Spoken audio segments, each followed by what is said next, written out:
Je m'appelle Amanda Dalton, j'ai bientôt 27 ans et je suis heureusement mariée depuis 5 ans. Mon fils, Martin, vient de fêter son 4e anniversaire. Au début, je travaillais à plein temps après notre mariage, mais maintenant, j'équilibre un emploi à mi-temps dans la même entreprise. Mon mari, Kevin, a 30 ans, soit 3 de plus que moi. Notre parcours de relation, du rendez-vous au mariage, a été largement marqué par les élans passionnés de Kevin, mais après le mariage, j'ai remarqué un changement dans son comportement, adoptant un côté plus contrôlant. Kevin a une sœur de 20 ans, Jane Dalton, et la différence d'âge entre eux semble contribuer à une relation quelque peu indulgente de sa part. Avant notre mariage, je ne me préoccupais pas des visites fréquentes de Jane et supposais qu'ils s'entendaient bien. Cependant, après m'être mariée, j'ai commencé à noter des changements dans son comportement. Jane a tendance à se présenter sans prévenir, à n'importe quelle heure, et s'attend à être servie sans jamais apporter quoi que ce soit en signe de considération. Kevin, au lieu de gérer la situation, s'attend à ce que je réponde à ses demandes. Jane agit comme si j'étais invisible, ne s'adressant qu'à Kevin avec un simple « frère, je suis encore là ». Bien que je ne prévoie pas de repas pour une personne supplémentaire, je finis par servir le dîner à Jane. Kevin, au lieu de comprendre la situation, me reproche ouvertement, insistant sur le fait que j'aurais dû être plus attentive. Bien que Jane s'excuse verbalement, il est évident qu'elle adore le traitement de faveur de Kevin. Je finis avec les restes, préparant mon propre repas, tandis que Kevin et Jane continuent de discuter sur le canapé, laissant la table de la salle à manger en désordre. Ils n'accordent aucune attention ni à Martin ni à moi, nous traitant davantage comme des domestiques que comme des membres de la famille. Un soir, alors que je m'apprêtais à donner le bain à Martin, Kevin m'a interrompu en me demandant bruyamment d'acheter un gâteau pour Jane, bien qu'il soit déjà tard. Jane insiste pour l'avoir immédiatement. Kevin me reproche le retard, me sentant sous pression, je pars à la pâtisserie à Contreseur avec Martin. En chemin, j'entends leur conversation où ils me critiquent pour être insensible et questionnent la décision de m'avoir épousée. Pendant ce temps, Martin, bien que ne comprenant pas les mots, perçoit la tension dans notre relation. Réprimant mes émotions, je lui demande quel gâteau il préfère, et il choisit joyeusement un gâteau avec beaucoup de fruits. Notre sortie à la pâtisserie a été remplie de discussions sur les gâteaux, ce qui a momentanément éloigné les mots de Kevin de mon esprit. Nous arrivons juste avant la fermeture, et j'ai heureusement trouvé le gâteau que Jane voulait. Nous avons acheté 2 gâteaux, dont celui aux fruits que Martin a choisi. À la maison, j'ai servi les gâteaux pour Jane et Kevin, puis j'ai préparé celui de Martin et l'ai apporté dans la salle à manger. Au moment où je pose le gâteau devant Martin, Jane le montre du doigt et exprime son envie de ce gâteau. Avant que je ne puisse réagir, Kevin a pris le gâteau choisi par Martin et l'a mis devant Jane, ignorant les protestations de Martin. Kevin a justifié son geste en disant qu'il avait acheté le gâteau avec son argent et qu'il avait donc le droit de décider pour Martin. Ne pouvant plus contenir mes émotions, j'ai exprimé mon mécontentement. En réponse, Kevin a menacé de divorce. Martin, qui avait cessé de pleurer, a tenu ma main avec anxiété, après un moment de réflexion, a dit « Maman, j'aime aussi le gâteau aux fraises, c'est très bon. » Il a dit cela en mangeant le gâteau que Jane voulait initialement. Sentant que Martin traversait une période difficile, j'ai pris son assiette de gâteau lorsque j'ai vu Jane s'approcher pour la récupérer. J'ai emmené Martin dans la pièce voisine pour qu'il puisse profiter de son gâteau en paix. Kevin s'est excusé auprès de Jane et a dit qu'il regrettait d'avoir été radin. Bien que j'ai voulu répondre, je me suis retenue à cause de Martin. C'était émouvant de voir Martin, innocent, savourer son gâteau. Après qu'il ait terminé, nous avons décidé de prendre un bain tardif et de dormir dans le lit de Martin. Le lendemain matin, j'ai remarqué que Jane était déjà partie. Alors que je préparais le petit déjeuner, j'ai entendu Martin pleurer. À ma grande surprise, sa tirelire, un cadeau de mon père, était brisée, et l'argent qu'il y avait gardé avait disparu. Martin, qui disait toujours bonne nuit à sa tirelire, était dévasté. Quand j'ai demandé à Kevin ce qui s'était passé, il a mentionné négligemment que Jane avait besoin d'argent et l'avait pris dans la tirelire. Alors que je tenais Martin, qui pleurait et tremblait, j'ai ressenti sa douleur si profondément que j'ai pleuré avec lui. Ça faisait mal de voir Kevin prendre plus soin de sa sœur et la prioriser plutôt que notre fils.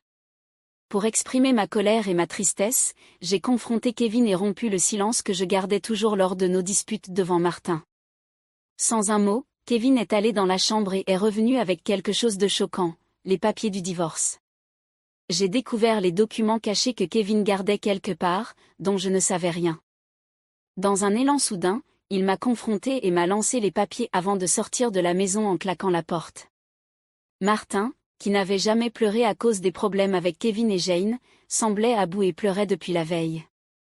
Ne pouvant le voir si blessé, j'ai suggéré qu'il ne parte pas à la crèche ce jour-là, et il a accepté avec un « oui » joyeux et un léger sourire. Nous avons passé la journée à jouer et à renforcer nos liens, et Martin a pris un livre d'images de l'étagère, s'est assis sur mes genoux et a dit joyeusement « Aujourd'hui, la maîtresse de la crèche, c'était maman, n'est-ce pas ?» Il ressemblait à un ange, avec son petit cœur rempli de patience. J'ai décidé de rendre cette journée spéciale et j'ai pris un jour de congé au travail. Bien que cela puisse causer des problèmes, ils ont compris la situation et m'ont donné ce jour de congé. Le matin, nous sommes allés au parc, avons joué à cache-cache et nous sommes amusés dans le bac à sable et sur le toboggan. Quand nous sommes rentrés pour déjeuner, Martin avait l'air endormi. Normalement, il dort seul, mais ce jour-là, il s'est endormi sur mes genoux, comme lorsqu'il était bébé. Bien qu'au début, j'ai pensé faire les tâches ménagères pendant sa sieste, j'ai décidé que cette journée était spéciale. Je me suis permis de guérir en regardant son visage paisible et en écoutant sa respiration douce. Mon moment de paix a cependant été brusquement interrompu par un bruit à l'entrée, indiquant que la porte de la maison venait d'être ouverte. Comme ce n'était pas l'heure habituelle pour Kevin de rentrer, je suis devenue méfiante et me suis cachée rapidement dans le placard de la chambre, tout en tenant Martin. Une voix a résonné dans la maison, et à ma grande surprise, c'était Jane.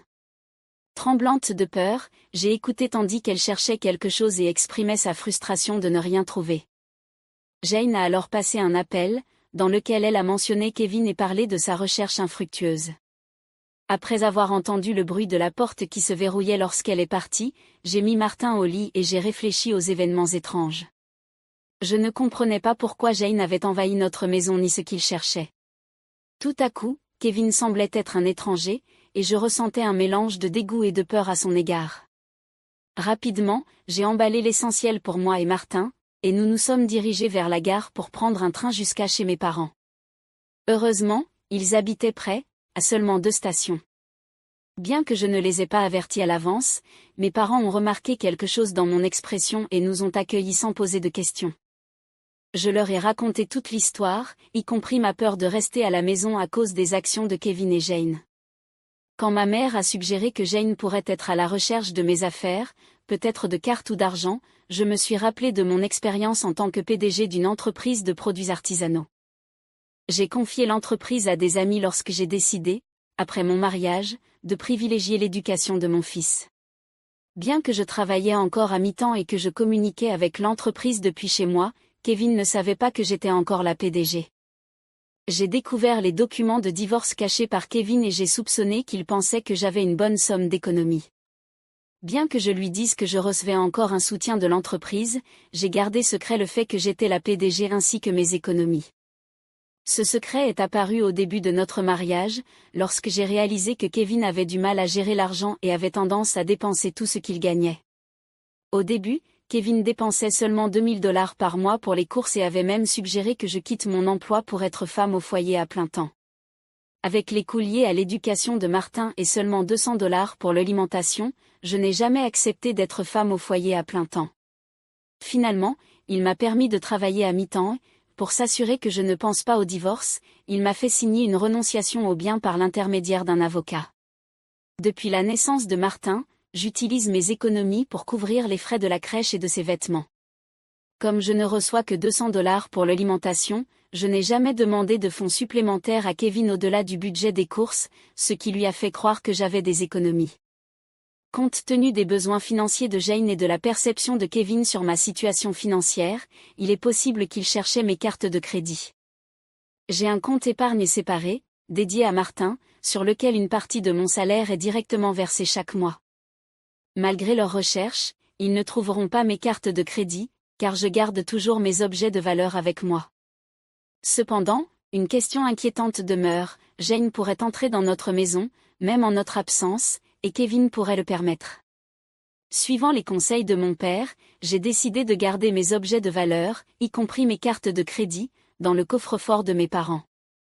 Alors que je réfléchissais aux besoins financiers de Kevin et Jane, Martin est allé voir mon père, en pleurs à cause de sa tirelire cassée et des économies promises qui avaient été ruinées.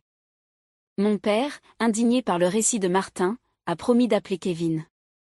Ma mère a suggéré de découvrir calmement ce qu'il projetait, car la mention du divorce par Kevin pourrait retourner la situation contre nous, rendant le divorce plus avantageux pour lui. Afin de comprendre leurs intentions, j'ai décidé d'enregistrer notre conversation et de consulter un avocat, ami de mon père. De retour chez moi, j'ai commencé à préparer le dîner, laissant discrètement mon téléphone à l'envers pour enregistrer la conversation.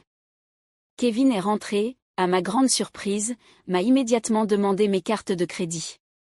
Lorsque je l'ai interrogé, il a donné des réponses vagues, essayant de me duper.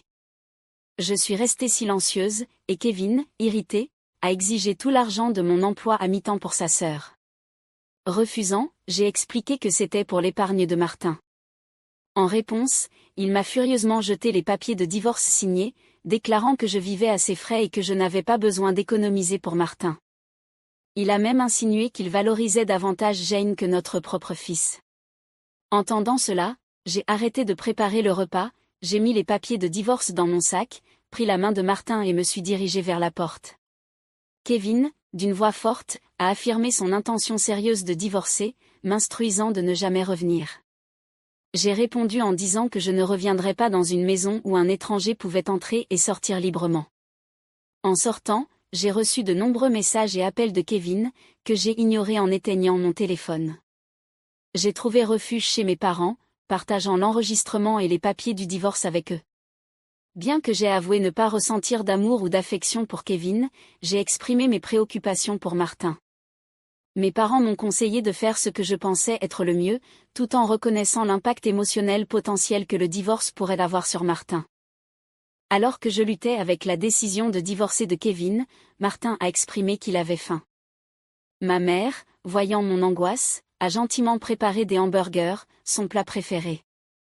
Submergée par les émotions, des larmes ont rempli mes yeux lorsque ma mère a dit à Martin, avec un sourire chaleureux, qu'elle avait préparé les hamburgers pour que lui et moi puissions venir la voir quand nous le souhaitions. Prenant une bouchée, Martin s'est exclamé de joie, louant les hamburgers de sa grand-mère et exprimant le souhait d'en manger tous les jours. J'ai répondu en disant que c'était parce que le hamburger contenait l'amour que j'ai pour lui, et dans un geste touchant, il a pris une grande bouchée et m'a tendu le hamburger. Ému par la gentillesse de Martin, je n'ai pas pu retenir mes larmes, même en essayant, elles continuaient de couler. Mon père, remarquant l'inquiétude de Martin, l'a rassuré en lui disant que mes larmes étaient des larmes de bonheur, pas de tristesse. En entendant cela, Martin, dans un moment de compréhension, m'a prise dans ses bras, et les yeux de mon père se sont remplis d'émotion. Réalisant la bénédiction d'être avec la famille, j'ai commenté à Martin que la famille est précieuse. Surpris, il a demandé si son père lui avait dit que seule Jane était sa famille. Mon père a confirmé doucement, puis a demandé à Martin s'il aimerait vivre avec eux en tant que famille. En riant, Martin a joyeusement accepté, faisant sourire tout le monde naturellement. Malgré ma réflexion sur le divorce, le repas a été si joyeux que j'ai finalement décidé de me séparer de Kevin. J'ai prévu d'informer Martin de cette décision, bien que cela pèse sur mon cœur, Martin semblait comprendre la situation. Il exprimait sa joie de vivre en famille, en prenant dans ses bras le chien de la maison et en l'appelant son petit frère, bien que le chien soit plus âgé. Les préparatifs pour le divorce ont commencé, avec le soutien d'un avocat, ami de mon père. Le lendemain, nous avons officialisé le contrat, et mon père et Martin ont partagé des éclats de rire réconfortants pendant que je, allongé sur le lit, me souvenais de mon enfance. Le lendemain, en vérifiant mon téléphone, j'ai trouvé plus de 200 appels et messages de Kevin, démontrant son instabilité émotionnelle. Épuisé, j'ai éteint le téléphone et, avec l'aide de l'avocat, nous avons expliqué la situation à mes parents. Jane avait accumulé une dette importante à cause de son addiction au casino et aux achats compulsifs, et Kevin était son garant, projetant d'utiliser mes économies. L'avocat a confirmé que les papiers de divorce avaient déjà été soumis, et Kevin a pleuré en réalisant que c'était terminé. Bien que j'ai anticipé des désaccords sur la pension alimentaire, il a signé un engagement de verser 340 $ par mois pour Martin. Lors d'un appel ultérieur, le ton de Kevin était calme, sans agressivité, et il a admis la manipulation financière, expliquant ses sentiments complexes envers Jane. J'ai affirmé fermement ma décision de ne pas revenir en arrière et j'ai entendu ses sanglots avant qu'il ne me souhaite bonheur et raccroche. Restant résolu jusqu'au bout, j'ai discuté de mes plans futurs avec mes parents et j'ai décidé de rester avec eux jusqu'à ce que Martin grandisse. J'ai repris mon rôle de présidente de l'entreprise. Plus tard, j'ai appris que Kevin et Jane avaient informé leurs parents du divorce et des dettes, ce qui a conduit à leur déhéritage. Aujourd'hui, je trouve le bonheur auprès de ma famille. Si cette histoire vous a plu, laissez un like et abonnez-vous à notre chaîne. Passez une excellente journée.